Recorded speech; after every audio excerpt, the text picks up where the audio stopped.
The fork stopped midair, suspended in a moment that would later feel prophetic. Leonard Kalin sat at his usual corner table in Riva Alta, where amber light caught the rim of his wine glass and transformed it into liquid gold. The restaurant hummed with carefully orchestrated wealth, low conversations, crystal clinking against porcelain, linen napkins whispering against expensive fabric. His lieutenants flanked him like sculptures of obedience, discussing shipment routes in voices that never rose above murmurs. Then the door opened, and cold mountain air swept through the entrance like an uninvited ghost. The hostess moved to intercept, her practiced smile already forming, but something made her hesitate. A child stood in the doorway, small enough that the brass handle seemed enormous in comparison, yet possessing a stillness that contradicted her size. Nela Calveni walked forward with the precision of someone following an invisible line. Her dress was clean but worn thin at the seams, her shoes scuffed at the toes from long walks on concrete. Every head turned as she passed, conversations fracturing mid-sentence, because children did not enter Riva Alta alone. The servers exchanged glances, but made no move to stop her. Something in her trajectory suggested interference would be futile. She navigated between tables without touching a single chair, her gaze locked on the corner where power consolidated itself. Lenor's lieutenants straightened in their seats, hands moving toward concealed weapons with practiced subtlety. But he raised one finger in a gesture so slight it might have been mistaken for adjusting his cuff. The movement froze every protective instinct in the room, creating a pocket of stillness that expanded outward. The child reached his table and stopped, her small hand extending to grip the fabric of his shirt just above his heart. Her fingers closed on the expensive material with surprising strength, wrinkling Italian silk that cost more than most people earned in a month. She tilted her head back to meet his eyes, and in that gaze Leonard saw something he rarely encountered: absolute conviction without fear.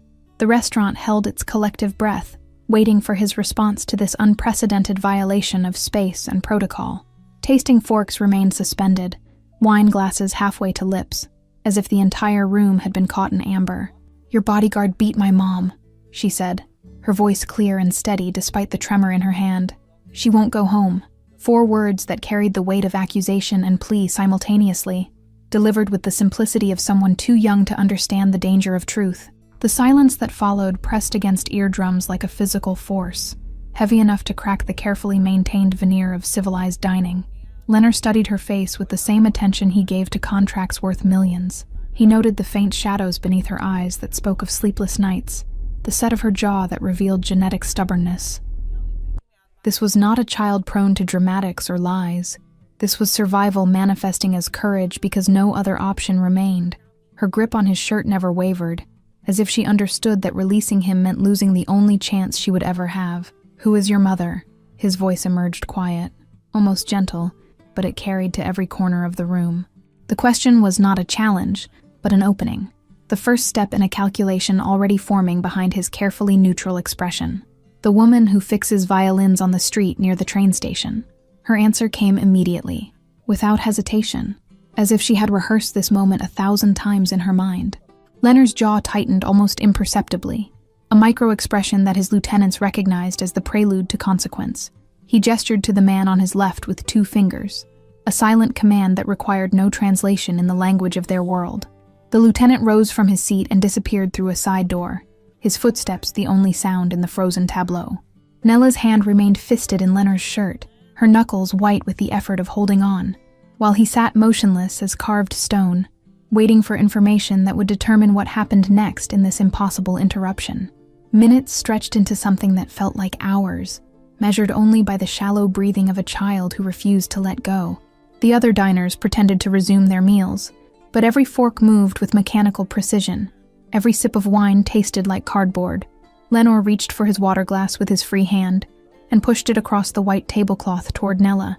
"Drink," he said, not as an order, but as an observation of her cracked lips and the dust on her shoes that suggested she had walked a long distance.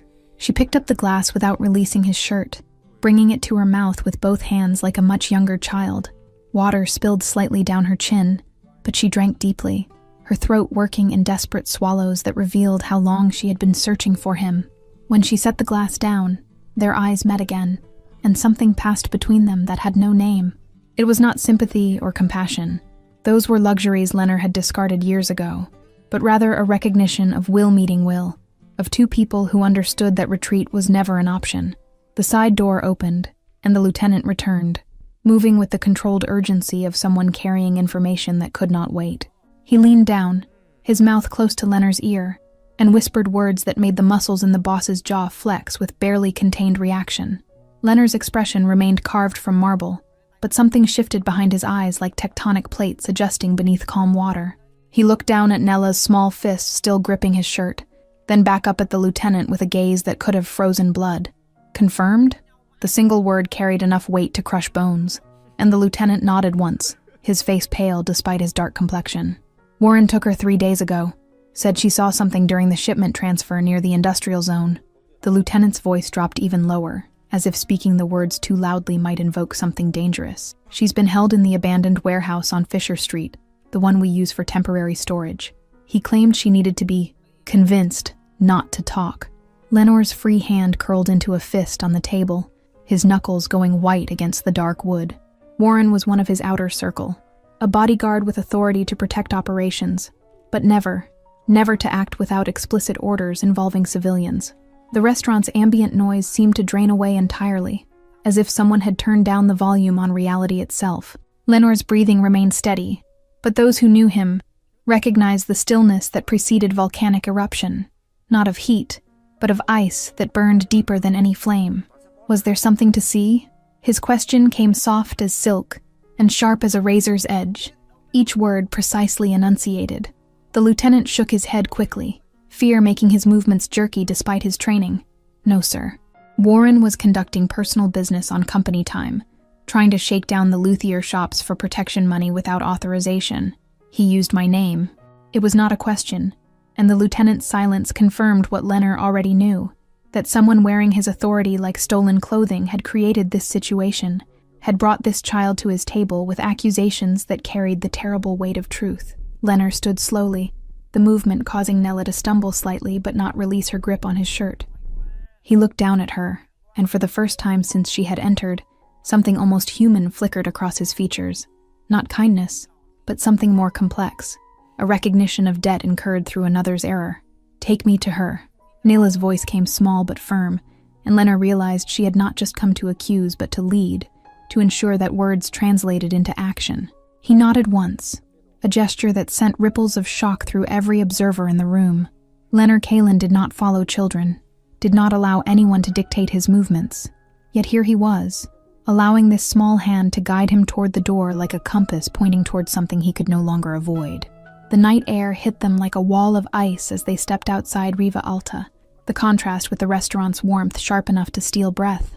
Nella finally released Lenor's shirt, but she stayed close to his side, her small frame casting almost no shadow beneath the amber streetlights. 2 black cars materialized at the curb, as if summoned by thought alone, their engines purring with expensive precision.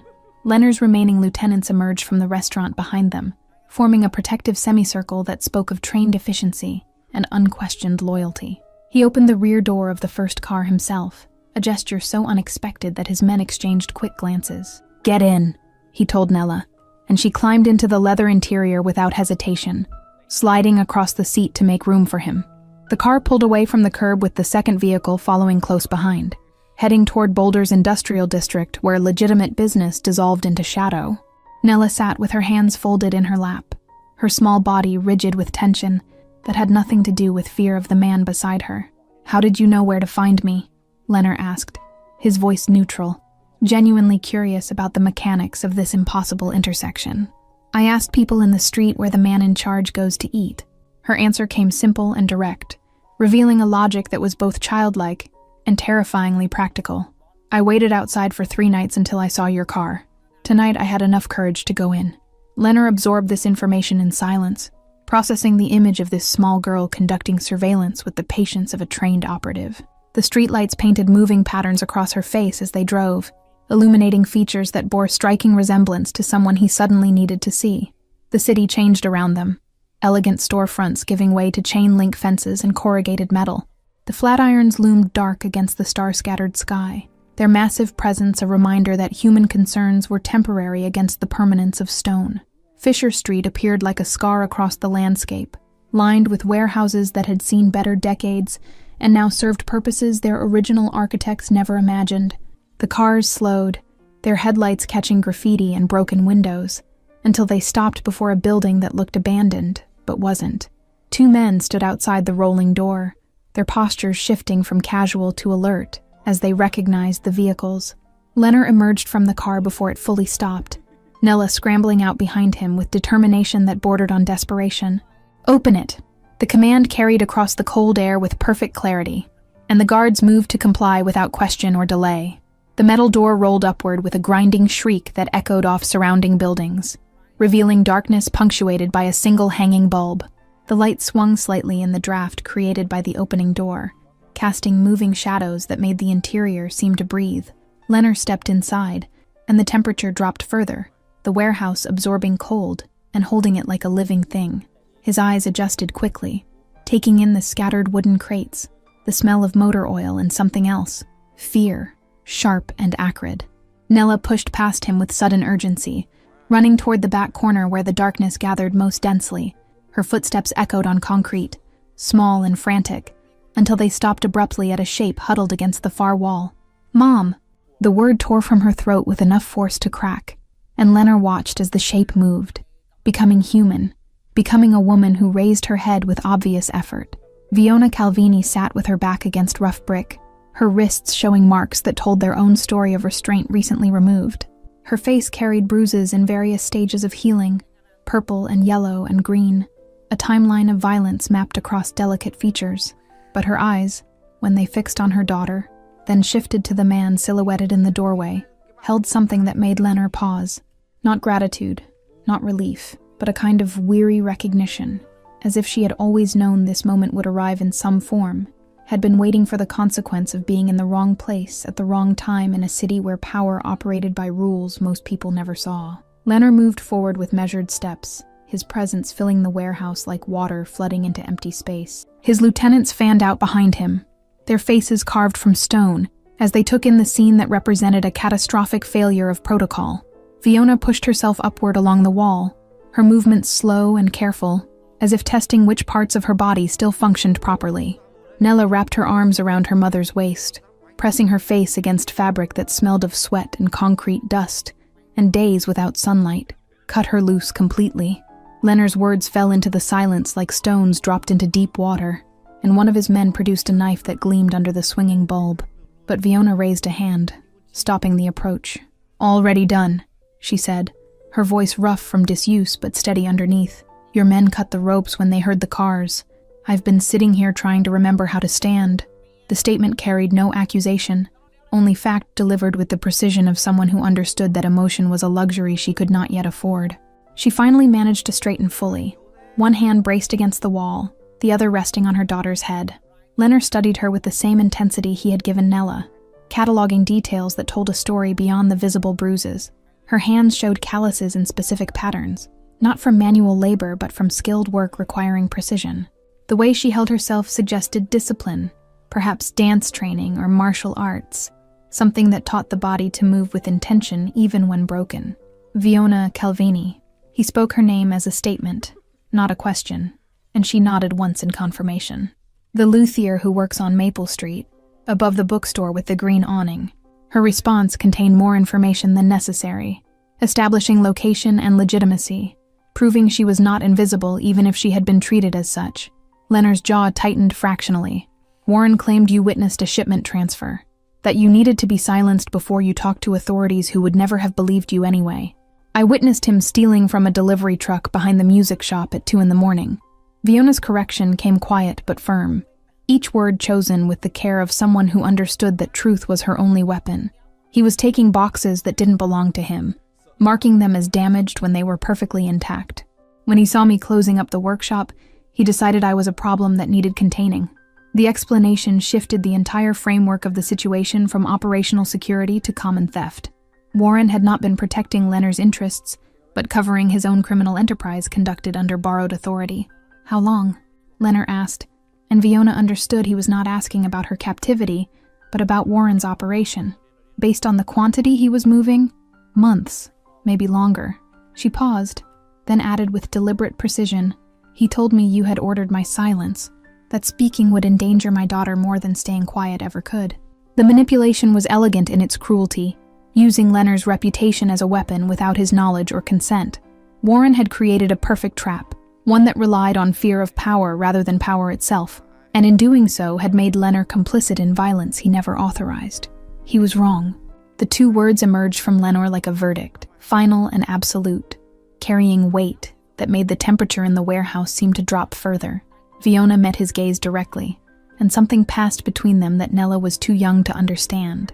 A recognition of mutual position in a world that operated by unwritten rules. She saw that he meant what he said, but also that his word only mattered because someone had violated it first. My daughter shouldn't have had to find you to make that true. Her statement was not quite accusation, not quite observation, but something that lived in the space between, an acknowledgement that systems built on fear created their own problems. Leonard absorbed this without visible reaction, though his lieutenants shifted uncomfortably at hearing their boss addressed with such directness. He turned to the man on his right, the one who had first brought him information inside the restaurant. Bring Warren here, now, and find out who else knew. The command carried implications that needed no elaboration, instructions that would be followed with the efficiency of long practice. The lieutenant disappeared into the night, his footsteps fading beyond the open warehouse door, where cold air continued to pour inside like an uninvited guest. Leonard removed his jacket with economical movements and held it toward Fiona, the expensive fabric suddenly irrelevant compared to her visible shivering. She hesitated only a moment before accepting, wrapping the coat around her shoulders with a gratitude that remained unspoken. The gesture was practical rather than kind, but it shifted something in the atmosphere, made the space feel fractionally less hostile. There's a car outside. It will take you wherever you need to go. Leonard's tone suggested this was not negotiable, though phrased as information rather than command. Nella looked up at her mother, then back at Leonard, her expression uncertain for the first time since entering the restaurant. What happens to the man who hurt her? The question emerged small but clear, a child's need for justice expressed in the simplest possible terms. Leonard crouched down, bringing himself to eye level with her, a movement that caused visible tension in his remaining guards. He will answer for what he did, but you don't need to see that. Some things are better left to people who understand consequences. His words carried no threat, no promise of violence, yet they communicated certainty that Nella seemed to accept. She nodded slowly, then took her mother's hand with both of hers, holding on as if afraid Fiona might disappear again. Fiona's gaze remained on Lenor's face, searching for something beneath the careful neutrality.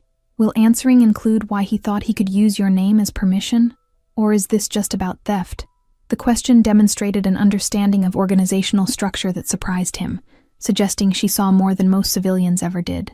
Lenore rose to his full height, considering how much truth to offer someone who had already paid too high a price for accidental knowledge. It includes everything. His answer was economical but complete, a commitment to comprehensive correction rather than surface resolution. Warren's actions suggest a rot that goes deeper than one man's greed. That rot ends tonight, along with anyone who helped it spread. Fiona studied him with an expression that might have been respect, or might have been calculation, perhaps both. And tomorrow, when word spreads that a luthier brought the man in charge to his knees with a child's accusation? The observation was sharp enough to draw blood, pointing to a vulnerability Leonard had not fully considered in the moment of Nella's arrival. His reputation was built on invulnerability, on the illusion that nothing touched him without permission. Yet here stood evidence that a 7-year-old had breached every defense he possessed. Tomorrow, people will know that my word means something beyond fear. He spoke with conviction that felt true, even as he invented it, turning potential weakness into statement of principle. That there are lines even I don't permit crossing, and that includes violence against those who pose no actual threat. One of his lieutenants made a soft sound that might have been surprise or disagreement, quickly stifled. The philosophy Leonard was articulating existed in direct contradiction to standard operational procedure, where witnesses were liabilities and loose ends were severed without sentiment. Fiona tilted her head slightly, weighing his words against lived experience. Pretty ideals from a man who makes his living on controlled violence, but I suppose even criminals need codes, or everything becomes chaos. Her tone carried no judgment, only observation delivered with the detachment of someone who had spent 3 days contemplating the nature of power. Leonard found himself unexpectedly impressed by her refusal to perform gratitude or terror, her insistence on maintaining dignity, even while wearing his jacket over torn clothing. Codes are what separate us from Warren. The admission emerged before he could calculate its wisdom, revealing more philosophy than he typically shared with anyone outside his innermost circle. Without them, we're just predators fighting over territory. With them, we're something closer to governance, even if the law refuses to acknowledge it. The sound of multiple vehicles pulling up outside interrupted whatever response Fiona might have offered. Car doors opened and closed with efficient precision, followed by the heavier sound of someone being moved without cooperation. Lenore's expression hardened into something that made even his own men take an involuntary step backward. Take them to the car, make sure the driver knows where they live, and that he watches until they're safely inside. The lieutenant nearest the door gestured for Fiona and Nella to follow him, his posture more escort than guard. Fiona moved toward the exit with careful steps. Nella pressed against her side, but she paused at the threshold. The warehouse filled with new bodies, men dragging a figure between them whose face showed the beginning of consequences already delivered. Warren's lip was split, his eyes swelling. But these injuries were preliminary, the kind inflicted during transport rather than interrogation. Lenore did not watch Fiona and Nella leave, keeping his attention fixed on the man being forced to his knees on concrete. The contrast between his stillness and Warren's agitation spoke volumes about which position held more power in this moment. "Do you know why you're here?" Lenore's question emerged soft, almost conversational, more dangerous than any shout could have been. Warren's eyes darted around the warehouse, looking for escape or explanation, finding neither. "Boss, I can explain. The woman, she was going to talk. I was protecting our interests. By stealing from cargo that wasn't yours to touch, by invoking authority you don't possess, by holding a civilian for days without clearance or cause." Each question landed like a physical blow, systematic dismantling of every excuse before it could fully form. The other men in the warehouse stood silent, bearing witness to accountability that reinforced every lesson about operational boundaries. This was not just about Warren's punishment, but about preventing the next person from believing they could act without consequences. Warren's face shifted through calculations visible enough to be embarrassing, weighing lies against truth, defiance against surrender. "She saw me, boss.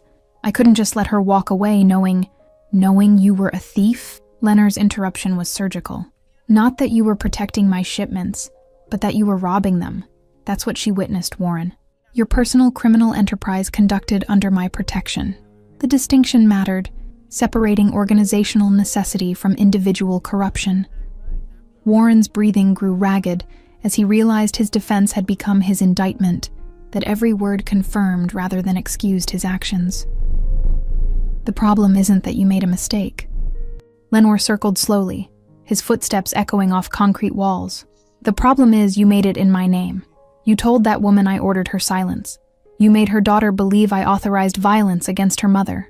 Warren's mouth opened, but no sound emerged. What defense existed against such precise articulation of offense? He had not merely stolen or acted without permission. He had counterfeited authority itself, the one currency that mattered more than money in their world. How many others? The question came from one of the lieutenants, breaking the established pattern of Lenore's sole interrogation. But Lenore nodded permission for the inquiry, curious himself about the scope of contamination.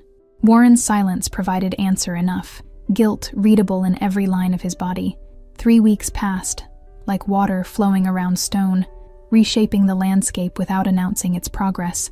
Lenore returned to his routines at Riva Alta, the restaurant absorbing the memory of interruption and smoothing over the rough edges until everything appeared normal again. But the story had escaped containment, spreading through networks that trafficked in information as valuable as any commodity. People whispered about the child who had walked into power without fear, about the boss who had responded to accusation with investigation rather than elimination. The narrative shifted his reputation in ways both useful and dangerous, painting him as someone with principles beyond profit. Some saw this as strength, evidence of control so complete it could afford mercy. Others saw vulnerability, proof that the right leverage could bend even the unbendable. Lenore absorbed these reactions without visible concern, adjusting strategies to account for perception shifts. He increased security protocols while loosening operational restrictions, demonstrating that accountability flowed both directions: protection for loyalty, consequences for betrayal. On a Thursday afternoon, when sunlight slanted through Riva Alta's windows at angles that made the glassware glow, the hostess approached his table with unusual hesitation. "Sir, there's a woman asking to see you. She says you'll remember her." He looked up from documents that required his signature, already knowing who stood waiting. "Send her in." Fiona entered alone, moving with restored grace that spoke of healing both physical and psychological. She carried something wrapped in dark cloth, holding it with the care of someone transporting something precious and fragile. The restaurant noticed, but did not react, diners having learned that unusual events at Leonard's table were to be observed peripherally, never directly. She stopped at the customary distance, neither too close nor too far, respecting boundaries while refusing to be diminished by them. "I brought something that belongs to you." She placed the wrapped object on the table, her movements precise and deliberate. Leonard gestured for her to sit, a courtesy he rarely extended to unexpected visitors. She accepted, settling into the chair across from him with straight-backed composure that reminded him of her daughter's fearless approach weeks earlier. He unwrapped the cloth carefully, revealing an instrument bow restored to pristine condition. The wood glowed with new finish, the horsehair tight and perfect, every component showing the kind of attention that transformed function into art. "Warren had it." Fiona's explanation came quiet, but clear. "He took it from my workshop the night he grabbed me, probably thought it was valuable. Your men found it when they cleaned out his apartment." Leonard turned the bow in his hands, feeling the balance that spoke of craftsmanship beyond mere functionality. The restoration had required hours of patient work, each detail attended to with a precision that matched his own approach to operations that required invisible perfection. "You came to return stolen property." His statement invited elaboration, recognized that the gesture carried meaning beyond simple logistics. Fiona met his gaze without flinching, her green eyes steady in the afternoon light. "I came to see if the man who ordered my release is the same one who built the system that allowed my capture." The accusation landed softly but unmistakably, a philosophical challenge wrapped in practical observation. She was testing whether his intervention had been aberration or principle, whether she owed gratitude or merely acknowledged a temporary alignment of interests. "They're the same man." Lenore set the bow down carefully, giving the admission weight through deliberate placement. "But only one of them makes decisions. The other just exists in the space those decisions create." Fiona tilted her head slightly, processing the distinction between active choice and passive circumstance. "That sounds like philosophy designed to let you sleep at night. Does it work?" Her directness would have gotten most people removed from his presence, but Leonard found himself appreciating the refusal to perform deference. She spoke to him as an equal in conversation, if not in power, treating their interaction as negotiation rather than supplication. Some nights better than others. The honesty surprised him even as he spoke it, revealing more than strategic calculation suggested was wise. "The night your daughter walked into this restaurant, I slept worse than I had in years. Not from guilt, but from understanding how close the system came to permanent failure." Fiona absorbed this with an expression that suggested she was cataloging information for later analysis. "Warren's gone. Your men won't say where, but absence speaks loudly enough. How many others disappeared with him?" The question demonstrated awareness of organizational cleaning that extended beyond individual punishment. She understood that corruption metastasized, required excision of surrounding tissue to prevent recurrence, and wanted to know the scope of consequences her survival had triggered. 4 more. Leonard's answer came without hesitation, a number she deserved to know given that her witnessing had initiated the purge. 3 who knew and said nothing. 1 who actively helped Warren move stolen goods through false documentation. Fiona's hands tightened slightly on the table edge, the only visible reaction to confirmation that 5 lives had ended because she had been in the wrong place at the wrong time. That's a high price for watching someone steal boxes in an alley. The price wasn't for watching. Leonard leaned forward fractionally, his voice dropping to a register meant only for her. "It was for the lie Warren told after. He made you a symbol of something I can't permit. The belief that my authority can be borrowed without consequence." The explanation reframed her captivity as symptom rather than cause, transformed her from victim into catalyst for correction that would have eventually become necessary regardless. Fiona seemed to understand this, her expression shifting from defensive to contemplative. "So I should feel grateful? That my suffering served a greater purpose in your organizational structure?" The edge in her voice was sharp enough to draw blood, but it lacked the heat of genuine anger. This was testing boundaries, probing to see where his justification ended and her autonomy began. Leonard sat back, recognizing the trap implicit in any answer that suggested she owed him anything. "You should feel whatever you feel. Gratitude isn't currency I trade in. You survived something you shouldn't have faced. and your daughter was brave enough to find me when courage mattered more than caution." The acknowledgement of Nella shifted something in Fiona's posture, softening the defensive tension that had kept her spine rigid. "She hasn't stopped talking about you. Asks every day if the man from the restaurant is making sure we're safe." The revelation carried implications Lenner immediately recognized. A 7-year-old's attachment to someone who represented protection could become liability or leverage depending on who learned of it. Is she right to ask? "Do you feel safe?" Fiona considered the question with visible seriousness, weighing lived experience against recent interventions. "Your men watch our building. Not obviously, but I notice patterns. The same cars at different times, faces that appear too frequently to be coincidence. So yes, safer than before. But safety provided by the same power that endangered me feels precarious." Her analysis was uncomfortably accurate, pointing to the fundamental paradox of his protection, that it was simultaneously shield and potential weapon. Lenore respected her refusal to pretend comfort where calculation existed, her insistence on naming the dynamics most people preferred to ignore. The afternoon light shifted as clouds moved across the sun, painting the restaurant interior in alternating brightness and shadow. A server approached with fresh water, reading the tension at the table with trained precision, retreating without offering menus or interruption. The moment stretched between them, filled with unspoken negotiations about trust and terms. Lenore noticed details he had missed during their first encounter in the warehouse, the silver chain at her neck disappearing beneath her collar, the precise way she held her hands when not actively gesturing, suggesting control born from years of detailed work. Her profession had shaped her the way his had shaped him, creating discipline that manifested differently, but derived from the same source, understanding that small mistakes carried large consequences. "Your daughter mentioned you play violin yourself." The observation was calculated to shift conversation away from philosophy toward something more concrete and less fraught with implicit accusation, that you were teaching her before everything happened. Precarious is honest. He picked up the bow again, running his thumb along the perfectly restored curve. Most safety is. The difference is whether you know who holds the strings or pretend they don't exist. Fiona watched his handling of the instrument with professional interest, noting his care despite obvious unfamiliarity with its purpose. "You're not a musician. Why does that matter to you?" "Because you made it matter by bringing it here." Lenore set the bow down with finality. "Everything that crosses this table carries meaning. You chose this as your message. Craftsmanship restored from damage. I'm curious what you want me to understand from it." Fiona's lips curved into something that wasn't quite a smile, but suggested appreciation for his reading of subtext. "I want you to understand that broken things can be fixed if someone with the right skills decides they're worth saving. Not as they were, but as something that works again." The metaphor was transparent enough to be deliberate.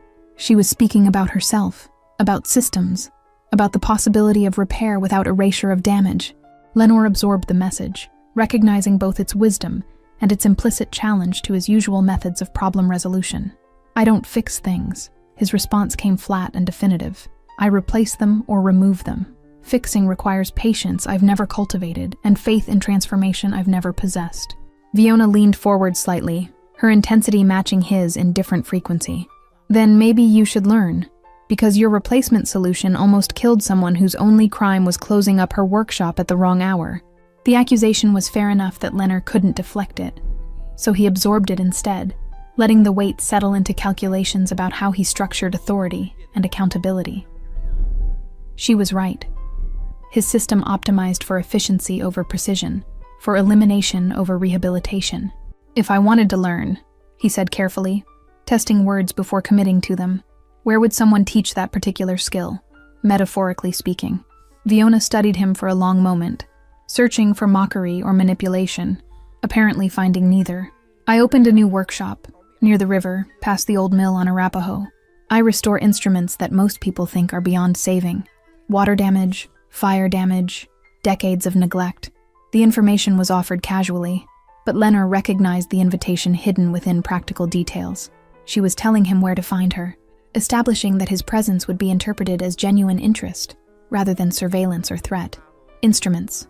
He repeated the word as if testing its weight, not metaphors for organizational reform, actual violins and cellos and things with strings. Her laugh emerged unexpected and genuine, brightening her features in a way that reminded him she was younger than the past weeks had made her seem. "Actual instruments." though I won't stop you from drawing whatever philosophical conclusions you need while watching wood grain get sanded. The moment felt oddly normal, two people discussing craft and location, as if their introduction hadn't involved kidnapping and accusation. Leonard found himself uncertain how to navigate conversation that didn't involve negotiation or threat, this strange territory where words served no purpose beyond communication. Your daughter. He shifted topics to ground that felt more familiar. She goes to school near there? The elementary on Baseline?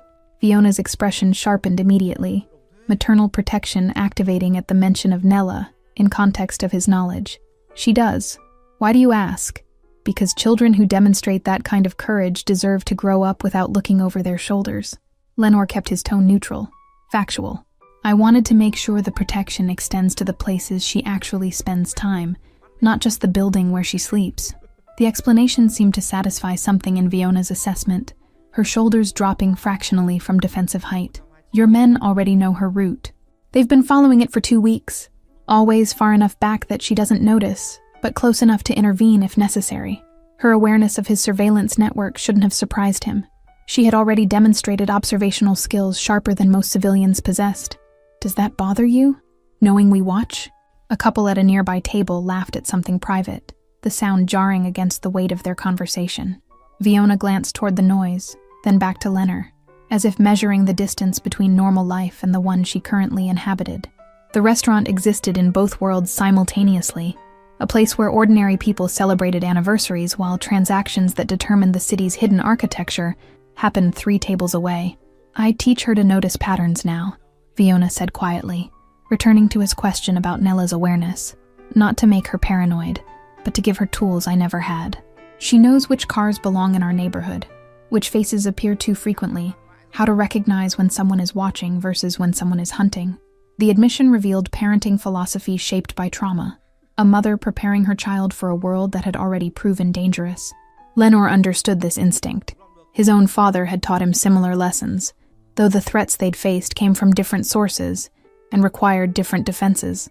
Fiona considered the question with the same seriousness she'd given his earlier inquiries about safety. It bothers me that it's necessary, but given that it is, I prefer competent watchers to the alternative. Your men are professionals. They don't make her feel hunted. The compliment was backhanded but sincere, acknowledging expertise while regretting its requirement. Leonard appreciated the complexity of her position, the way she refused to collapse into simple gratitude or resentment, maintaining nuance that reflected the actual mess of their situation. The workshop. He returned to safer ground. You said near the river. Is it the building with the green door? The one that used to be a print shop? Fiona's surprise showed clearly, her eyebrows rising slightly. You know it? That specific building? I know every building in this city that changes hands or purpose. The admission revealed more about his operational thoroughness than he typically shared. Old print shop, vacant for 18 months, purchased 3 weeks ago through an LLC that took some effort to trace back to you. Her expression cycled through several emotions, impressed, unsettled, resigned, before settling on pragmatic acceptance. Of course you know. Why would I expect privacy from someone whose business is knowing everything? There's a difference between knowing and caring. Leonard's distinction was subtle, but significant. I know because information is collected. I care because you made yourself relevant by surviving and then by showing up here with that bow. Fiona absorbed the statement, parsing it for threat or reassurance, apparently finding elements of both. Relevant. That's one way to describe being caught in your organization's crossfire and living to discuss it. Most people don't live to discuss it. His response emerged colder than intended, stating fact without considering how it would sound. The ones who do usually want something. Money, protection, leverage. You came back to return property and ask if I'm the villain or just playing one. That makes you either very brave or very foolish. Fiona stood slowly, the movement signaling conclusion, without requiring announcement. Maybe both. Bravery and foolishness look similar when you're the one taking the risk. But I came for another reason too, when I wasn't sure I'd have the courage to voice. Leonard remained seated, giving her the positional advantage of height, curious where this conversation would ultimately land. Say it then. You've earned the right to speak freely at this table. She took a breath, steadying herself for words that clearly carried weight. I wanted to see if you were someone who could learn from mistakes, or just someone who punished them. Because Nella asks about you, and I need to know whether to encourage that interest or crush it for her protection." The statement hit harder than accusations or demands would have, pointing to a responsibility Leonard had never asked for, but couldn't deny accepting. "I don't know how to be someone a child should admire. That's not a skill my life has required developing." Fiona's smile carried sadness mixed with something that might have been understanding. "Neither did I, until I had one. But here's what I've learned. Children don't need perfection. They need honesty about imperfection, and evidence that adults can grow. You did that, even if you didn't mean to." She picked up the bow from the table, but instead of taking it, she held it out to him. "Keep this. Not as payment or symbol or anything transactional. Keep it because instruments need to be used or they forget their purpose.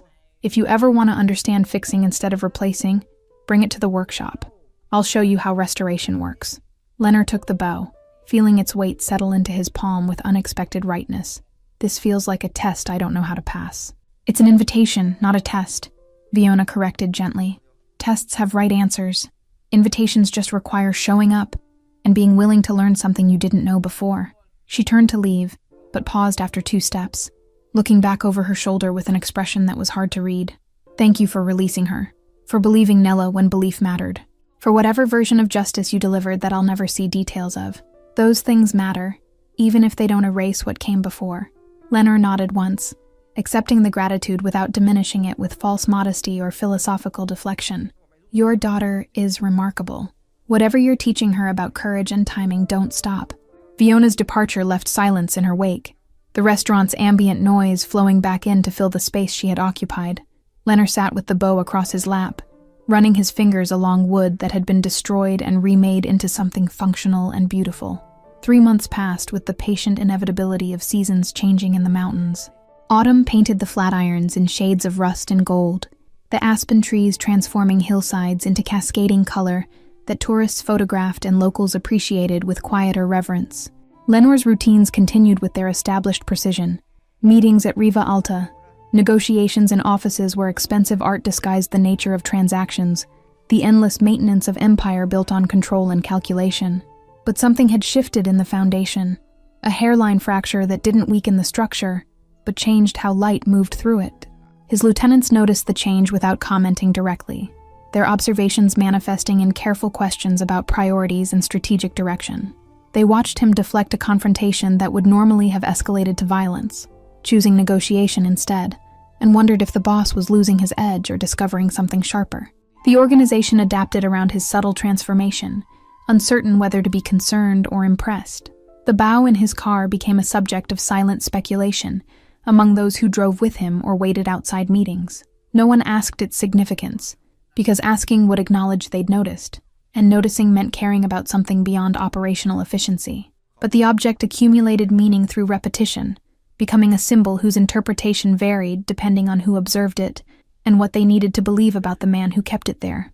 Nayla saw him twice more during those months, brief encounters when he arrived at the workshop while she was present. She greeted him with the easy familiarity of someone who had no framework for appropriate distance, asking about his day with genuine interest that assumed his world operated by normal rules. He answered her questions with care, editing reality into something a child could comprehend without nightmares. He drove past the workshop twice before finally parking across the street on a Tuesday afternoon, when rain threatened but hadn't yet arrived. The green door looked freshly painted, a brass sign beside it reading Calvini Restoration, in elegant script that suggested permanence rather than temporary venture. Through the window he could see Fiona bent over a workbench, her concentration absolute as she attended to an instrument spread across padding. The scene looked impossibly peaceful, removed from the violence and calculation that comprised his daily existence. He sat in the car for 17 minutes, the bow resting on the passenger seat beside him, while he wrestled with the unfamiliar sensation of uncertainty. This wasn't negotiation or confrontation. It was something that required vulnerability he had spent decades eliminating from his operational capacity. Finally, he picked up the bow and crossed the street, the bell above the door announcing his entrance with a cheerful brightness that seemed incongruous. Fiona looked up, surprise flickering across her features, before settling into something more complex. Welcome mixed with wariness, curiosity tempered by caution. "I brought it," he said, holding up the bow as if evidence was required. "I don't know what I'm supposed to learn, but I'm here to try." Fiona set down her tools and stood, wiping her hands on her apron with methodical care. "Then we'll start with the basics. Pull up that stool and I'll show you why rushing ruins everything. Why patience is the only tool that actually matters. And how sometimes the best repair is barely visible." Lenore settled onto the wooden stool, feeling absurdly out of place in his tailored suit, among sawdust and instrument cases. But as Fiona began explaining the architecture of sound, the way wood grain influenced resonance, the patience required to restore rather than replace, something unfamiliar happened. He listened, not as strategy or calculation, but as genuine interest in a world that operated by entirely different rules than his own. The afternoon faded into evening, rain finally arriving to tap against the windows, and for those hours, he existed outside the empire he had built, learning that fixing was indeed different from replacing. Weeks turned into months, his visits to the workshop becoming irregular but consistent, always bringing questions about technique that really asked about philosophy. Nayla sometimes appeared after school, doing homework in the corner while her mother worked, and this strange man who had once been her rescuer sat learning the language of restoration. The bow eventually hung from his rearview mirror, suspended on its leather loop where it swayed with every turn and stop. He never explained it to anyone who asked, and most knew better than to ask, but it remained there, catching light as he drove through the city, a reminder that some things could be saved if someone with the right skills decided they were worth the effort. One evening, as winter threatened early arrival with frost that turned windows into abstract art, Fiona locked up the workshop and found him waiting by his car. "You've been coming here for months. When are you going to tell me why?" Lenore looked at the bow swaying gently in the cold wind, then back at her. "Because you were right. Some things can't be replaced. They have to be fixed, or they're lost forever. I'm trying to figure out which category I fall into before it's too late to matter." Fiona stepped closer, her breath visible in the freezing air. "You're not an instrument, Lenore. You're a person, and people get to choose whether they want to change, every single day, with every single decision. You showing up here? That's choosing." The simplicity of her statement cut through layers of complexity he had used to justify decades of calculated action. He nodded slowly, accepting wisdom delivered without judgment, offered as gift rather than obligation. They stood in comfortable silence while the city moved around them. Two people from incompatible worlds who had somehow created a space where restoration mattered more than destruction. Above them, the bow swayed in the mirror, balancing perfectly between what was broken and what could still be saved. Thank you all for following this story. If you've been moved by Lenore and Fiona's journey, write in the comments where you're watching from. I'd love to know where in the world this tale of courage and restoration has reached. Don't forget to like, subscribe, and share this video. Your support means everything and helps me continue bringing you stories that matter. Until next time. Отцом. Ну, вот такие вот интересные вопросы на самом деле.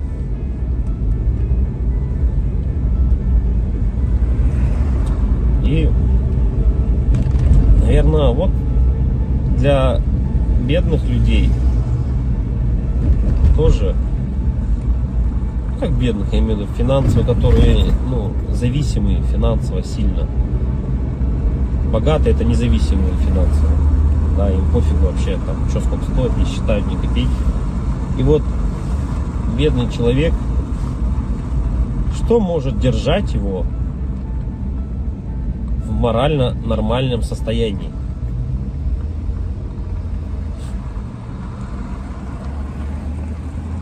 Это, наверное, возможно, поддержка семьи, поддержка друзей. Ну, как я и говорил, к примеру, как у меня есть сосед, вот у него есть поддержка родителей, да, поддержка друзей. Но он не вылазит из ситуации, в той, в которую залез. И получается, что у нас получается? Что это тоже не важно? Что даже имея поддержку своих родственников, друзей, ты не вылезешь из дизморали, из такого образа жизни? Получается, нет. Так что же тогда? Алло. Алло, Андрей. Алло. Ты еще не заезжал? Вот я еду, сейчас заеду скоро. Не едь туда, все, оплата пришла. Все, хорошо, давай. Вот, как я и говорю, можно... Так что же для человека самое главное получается? Чтобы держаться на плаву. Многих же не останавливают, дети не останавливают, да, которые имеются. Да, любовь к детям тоже их не останавливает. Да, как-то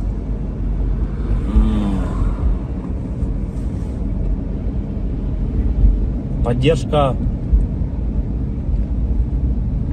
наверное, вот если так разобраться, наверное, самое внутреннее, наверное, если вот так вот разобраться, прямо углубиться, возможно, поддержка жены, типа, или девушки,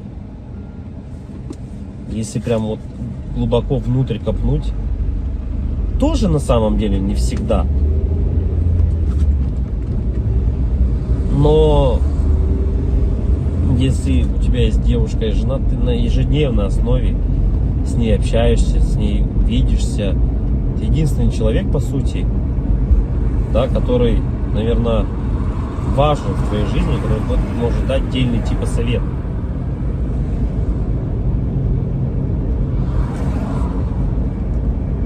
И почему же тогда люди, наверное, расходятся, разъезжаются, перестают быть вместе, раз это так важно? Наверное, из-за того, что вот нету вот этого как раз таки, наверное, какого-то отдельного совета, какой-то внутреннего чувства нужности этому человеку. Да, люди расходятся, потому что ты не получаешь каких-то тех чувств, которых ты нигде не больше не получишь. Не можешь получить. Ни за деньги, ни еще как-либо. И когда у тебя, наверное, нету этого чувства внутреннего, люди, наверное, потом расходятся. И потом люди, многие, наверное, попадают вот в эти депрессии. Помимо финансовых проблем, нереализованности, да, и еще семейные неудачи какие-то добавляются. Наверное, это было всегда у людей. Просто раньше, наверное, этому не придавали такой огласки, возможно. Да и раньше было чуть, наверное, возможно, проще. Я говорю, человеку надо было всего лишь выполнять свои функции какие-то. Да? Как бы человек мог сходить там, отработать, к примеру, на заводе, прийти, и он был спокоен уже. Что все, типа, он сделал все, что от него требуется. В наше же время ты этого не можешь сделать. И получается, помимо того, что вот оно от этого-то и все исходит на самом деле. Семьи от этого-то и рушатся. Да, от того, что когда ты понимаешь о том, что твоя нереализация в жизни, понятно, что это твоя вина, да, какая-то в чем-то, что ты не смог себя найти. И помимо этого, если у тебя еще нет какой-то внутренней поддержки в твоей семье, то как бы это все и приводит к тому, что люди расходятся. И оба, наверное, остаются в какой-то такой дизморали оба. Да, в какой-то, наверное, все равно внутренней депрессии.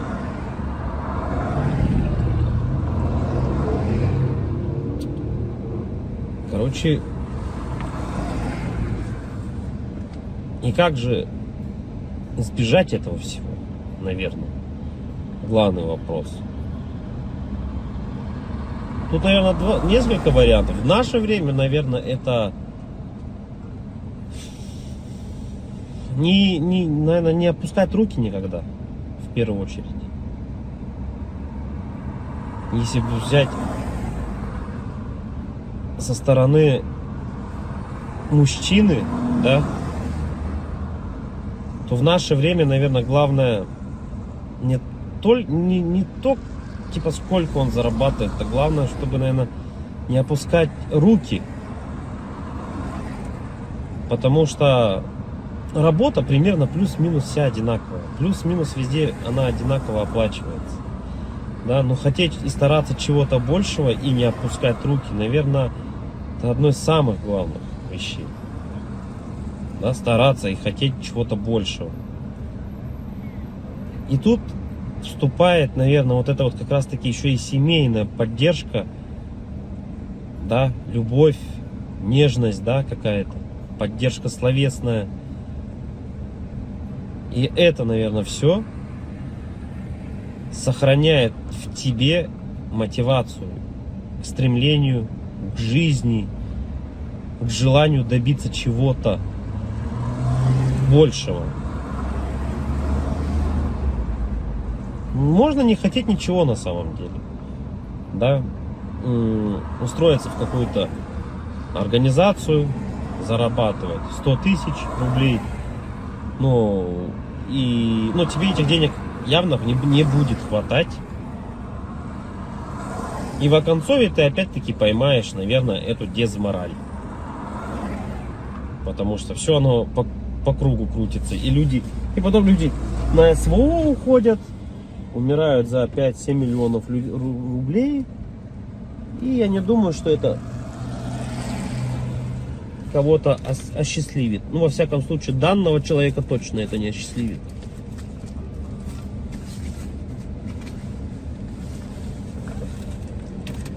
Говоря именно о поддержке, что значит поддержка? Как она выглядит, поддержка эта семейная? Наверное, у каждого это, наверное, по-разному немного. В любом случае, каждому человеку нужны какие-то разные вещи от другого человека. Да? Всегда же отношения — это взаимный обмен чем-то. Да? И когда люди от друг друга этот взаимный обмен получают, будь то, это могут быть разные вещи.